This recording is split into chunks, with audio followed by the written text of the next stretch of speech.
Hello, everyone, and welcome to The Chosen Generation. The Chosen Generation is a platform where we engage with young people on issues that affect them in the church. Today, we are discussing domestic abuse. What is domestic abuse, and why is there such a deafening silence about this subject in the church? To whom and how do you report the incident? And is this really an easy subject to talk about? We went out to the streets and we asked a few young people to share their views with us, and this is what they had to say.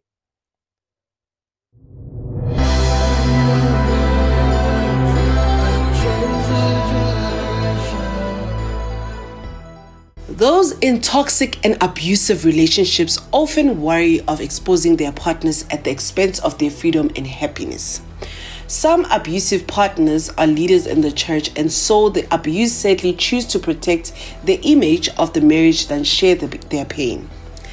At the same time, our church does not provide that platform where issues around abuse are openly discussed so as to teach the members. Post-marital counseling is a dire need. Premarital counseling will not sustain any marriage. Challenges inside marriage are different from simple courtship challenges. Pastors trained in counseling services should not end their work with a young couple upon marriage. That space of openly discussing issues should be kept right through the marriage. We prefer maintaining the dignity and reputation of the abuser simply because they are usually in a position of power and have followers.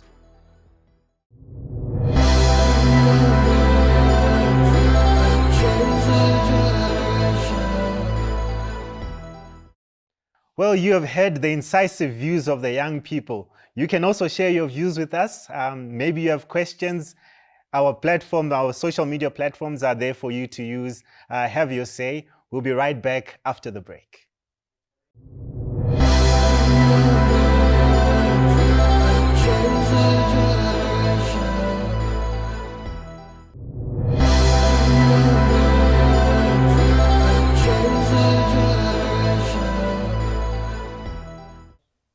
Welcome back to The Chosen Generation.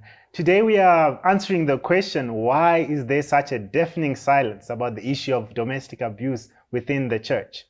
And joining me today to discuss this issue, I have a few distinguished guests from various organizations who will help us unpack it a bit further. I'll start by introducing Mrs. Nonina Dipuku. She will also assist us. We have Koliwe Dlamini on my left, who's also joining us, and I'd like to bring in also Mrs. Dipuo Tovejani, and finally we have Mr. Muloto, who will also help us with this subject. I'd like us to go into the issue directly. Maybe I'll start with you, Mrs. Dipuo. You know, with the issue of domestic abuse, there's often confusion. Now I'd like us to describe to us what domestic abuse looks like. How do I know that I'm experiencing domestic abuse or that I'm even inflicting this kind of abuse on someone? Okay, all right. Thank you very much for the question. Okay, when we talk about abuse, let me start with that first. Abuse is any form of treatment, any form of ill treatment with the intention of causing harm, with the intention of being controlling to the next person. And then when we call it domestic abuse, it's any kind of abuse that happens in a domesticated setting. It can be at home, between a husband and a wife, between girlfriend and boyfriend, between partners. Okay. So then it becomes domestic abuse in that kind of a setting. So it's something that happens repetitively.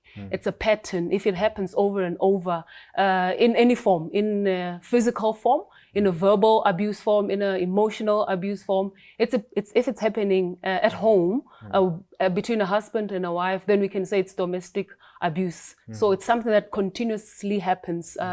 It's violent, it's harmful, it's controlling, it's verbally insulting, it's emotionally breaking.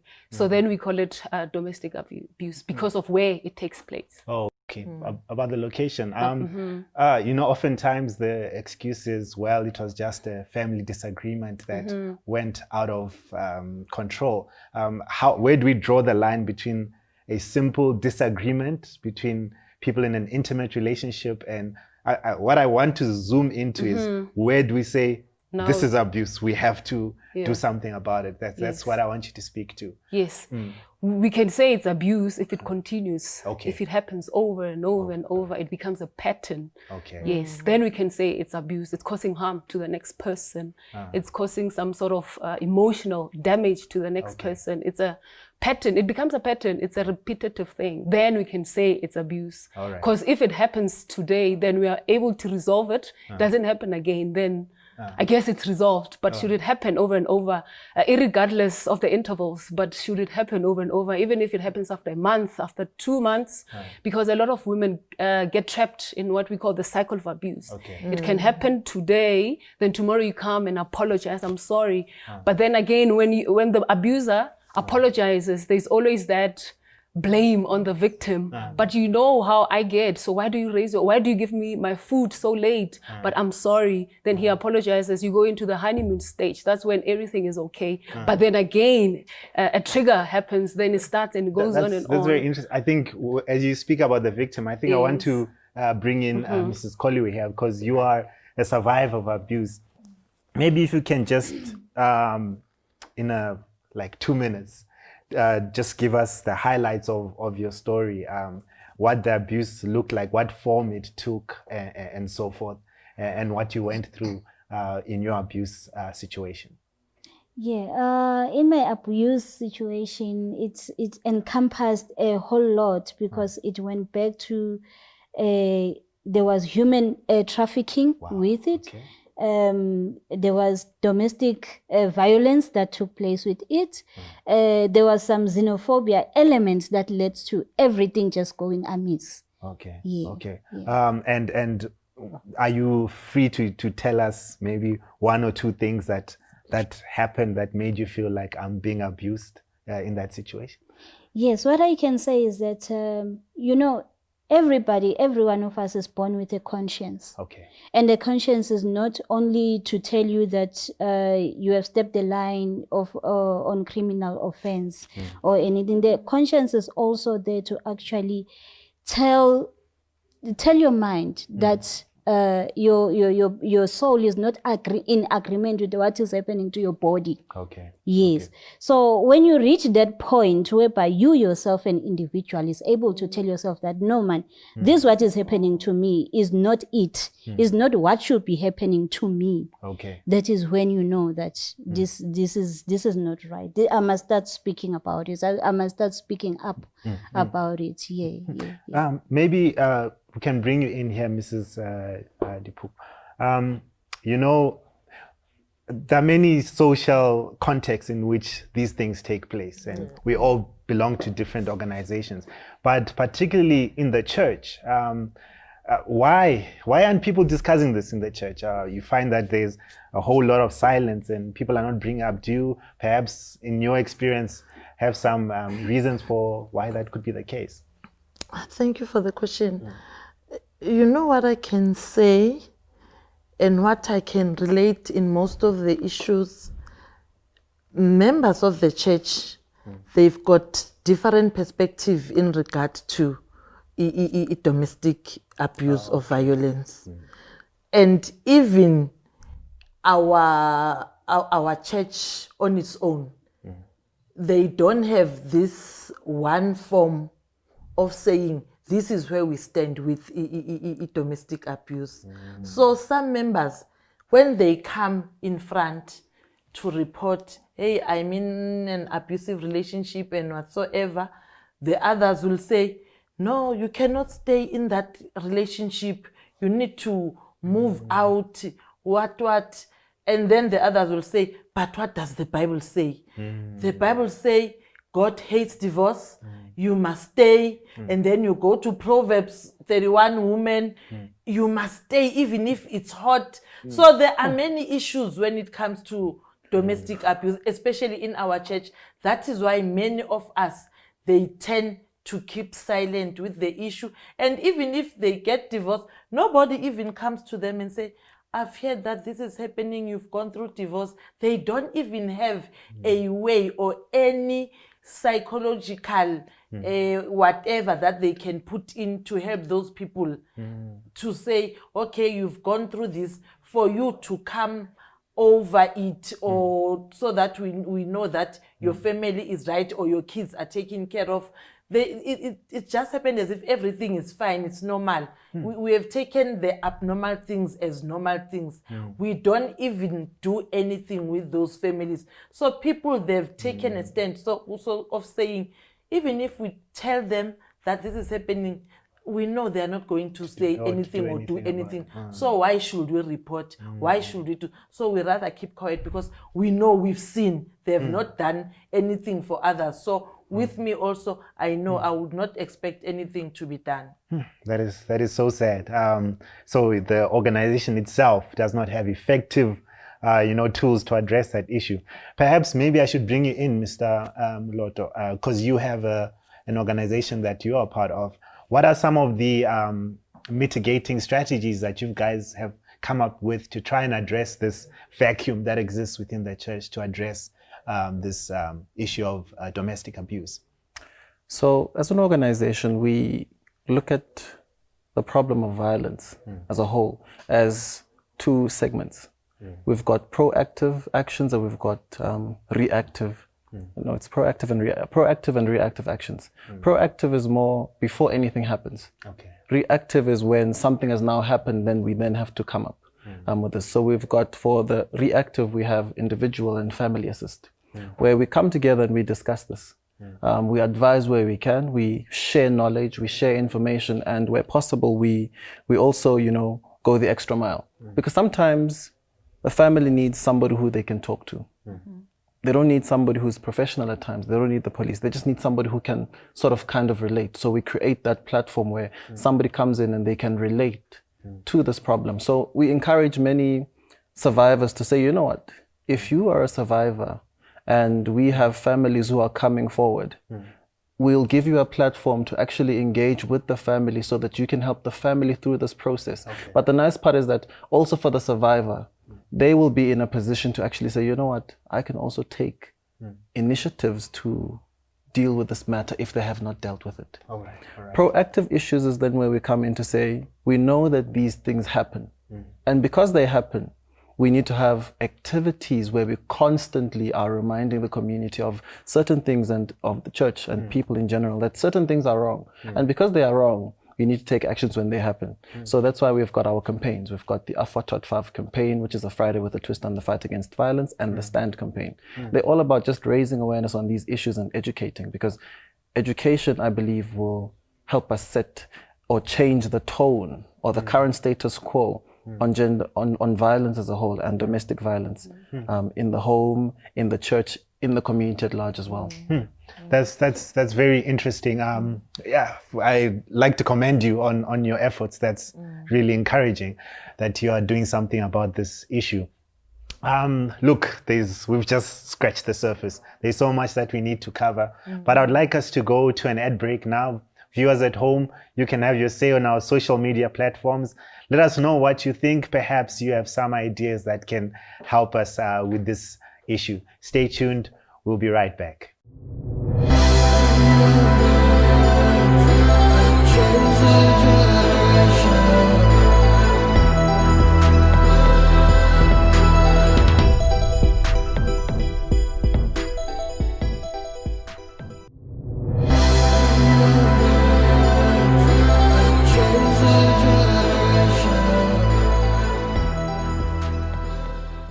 Welcome back to The Chosen Generation. We have been trying to answer the question why there is a deafening silence in the church about the issue of domestic abuse. And I'm still with my beloved guests who are helping us to unpack this issue. I think I'll start with you, Sister Koliwe.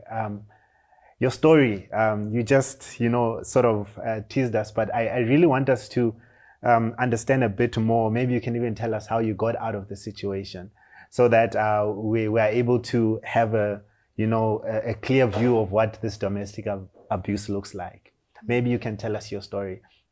All right. Yes, thank you very much. Yeah. In the three elements that I spoke about, I'll just hint the main pointers mainly.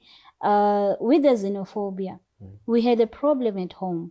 My father being being son of the king, and my mom being from South Africa, an outsider. So it was that thing of saying she cannot strengthen the kingship, you know, because my father was supposed to be a chief. And yeah, with that came a lot of things in such a way that I used to hear that I had 4 brothers and they were all poisoned and murdered by my very aunts. So it meant I did not have the father side from that. Like, klar. And then coming to the human trafficking part, as I was growing up, then my parents passed away and everything. I was left with my sister's son to raise. Okay. Yes, and then now I needed a little bit more from my salary, you know, just an addition on my salary so that I can afford his textbooks. Now I applied online. It was very authentic when I looked at it. At the end of the day, I applied because the junior IT technician position gave me a little bit more, only to find it was bogus. Wow. And I went 4 months June, leaving my fiancé at that time with my 4-month-old son. Then eventually I ended up at Ikale Temba Home of Safety, whereby I got counseling, and now I got out of it. But before I went to Ikale Temba, when I was rescued, I think only by God himself and by grace. Okay. I was rescued from the dungeon. I came out. I came out, and at other points in times, I saw officials, I would say, in there coming to the big bosses, they, you know, speaking with them, you know. Wow. In a funky way, my chief, my boss, you know, and taking parcels and everything. And when I got out, there was a certain department car that came and pulled the rubbles of flaka, of drugs away. So I threw myself into the bin, you know, me being petite and everything. And at that time I had lost quite a whole lot of weight. So I threw myself into the van. He pulled the van, the dustbin away. I managed to come out. Wow. When I came out, it was on the roadway. So I threw myself into the road. When I threw myself into the road, a couple of cars came passing by, you know, some, you know, insulting me, what are you doing on the streets, wara. But there was one car. There was that one that I would wish everybody of us in the society will come to that. I know the current crimes right now are making us not to have the spirit of Ubuntu, but if we were to have that, a lot can change in our country, because they stopped for me, they pulled me into the car, and I fainted because I thought, now, wow, it's my perpetrators, they've gotten me now. Yes.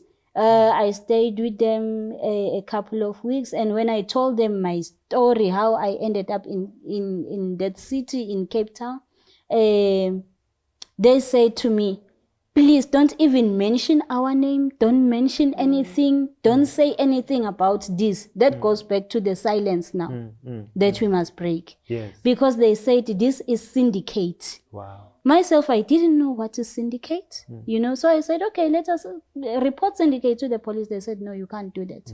Because they feared for their own safety. They feared for their own safety as well. Now, yeah, that's maybe your story is wow, there's so much abuse at all levels, and it's even making me emotional. But I want to bring you in here. Let's say I pick her up, and how do I assist her? How do I get hold of an organization such as you? I mean, look at the issues now, human trafficking, safety, and so forth. There has to be something that I can do when I want to assist someone who's been abused. Maybe you can share some insights there. Yes. I mean, if you come across her in that state, you can bring her to us, because we do have shelters where we keep our victims safe. Yes, you can send us an email, info@power.co.za, with all your details. We'll definitely contact you, and we're there on Facebook as well. That's what you can. That's how you can contact us, because we do cater for such victims, especially those whose lives are in danger. We are able to shelter them. Yeah, that's so interesting. I want us to just move a bit further, and it seems like there's really a problem with the culture of society, and perhaps there could be some inputs that we're getting from the media, and maybe you can come in here and speak to that. What are the causes of this? How is it that people can actually do this, feeling that they'll do it with impunity and so forth? There must be something wrong that is broken within our culture. Perhaps you can shed some light on that. So I think that our culture is very accepting of domestic violence or violence as a whole. We see it everywhere. We are constantly seeing it, It's so constant that even in music videos, even on TV, on the movies that we are watching, and we are constantly just enjoying that presence. And when it happens, so when we experience a case of domestic violence, we all go up in arms. As a community, as individuals, you see it on social media. At that point in time, there's like a season of anger that just brushes through the community, and we see it on our social media platforms, and then it dies down again, and then it's quiet. But the violence and the culture does not stop. But there are many organizations doing a lot of good work, but the good work is never actually seen. You'll never see it in spaces where it is required. Instead, it's always in back corners, in silos, and nobody really gets access to this information or the people who need it. So I believe, yes, our culture is very pro-violence, pro-domestic violence, pro-abuse, pro-keep quiet. But if we were to create more channels and platforms that say speak out and break the silence on a continuous basis, and not just once off, continuous, when something happens every month, every week, a continuous basis, a reminder to say these things are happening and we need to stop them. I think when we can find or strike that balance, we will be in a position to actually save lives, because lives are lost on a daily. And it's unfortunate, however, we cannot sit back and watch, and that's what we are doing. Absolutely, we can't sit back and watch. I want to bring you in here and perhaps bring in a more religious perspective. Biblically, are there examples? What does God have to say about issues of abuse? Maybe we can discuss that aspect. Our God is great. Amen. Because he does not look at things the way the world sees it. God protects both the abused and the abuser. All right. So I think it's high time we need to do as God says, not as we think it should be done. Fortunately, in our church, we have a department, women's ministry. We also have AMO, where women and men are equipped to deal with such issues. So with such issues, when there's stories like Koliwe's story, we need to get both of the parties, if possible. Because you might find that the other party, which is the abuser, is fighting some battles. So knowing not the abused, that maybe the other party is fighting the battles, you find sometimes they become part of the battle. So with such departments in the church, they need to work on both parties, not only to look at the abused, but work with both the parties, because you might find that the abuser is doing all those things because of some background. So both of them, they need to get therapy, because when God looks at us, he sees a better person, irrespective of whatever situation at that time, because he has this thing that a person can change at any time. Look at Paul. if we were people living with Paul at that time, we would say, this one needs to go to jail. Paul is so and so. But when God looked at Paul, he saw a person who will be a better person in future and who will be able to go and teach and save other people. So that is what the church needs to do. And fortunately, I am happy with the departments that have came in, which is Armor and Women's Ministry. Those departments are training those people to be able to deal with such issues in the church. That's very interesting. I think I'll take it from that note. The book of Proverbs 25 verse 28 says, "He who hath no power to control his own soul is like a city that is broken and without walls." And I'd like you to consider the following. Jesus Christ, with all his astonishing power, never used that power to break, to harm, or to create any destruction, but instead he used it to protect and preserve.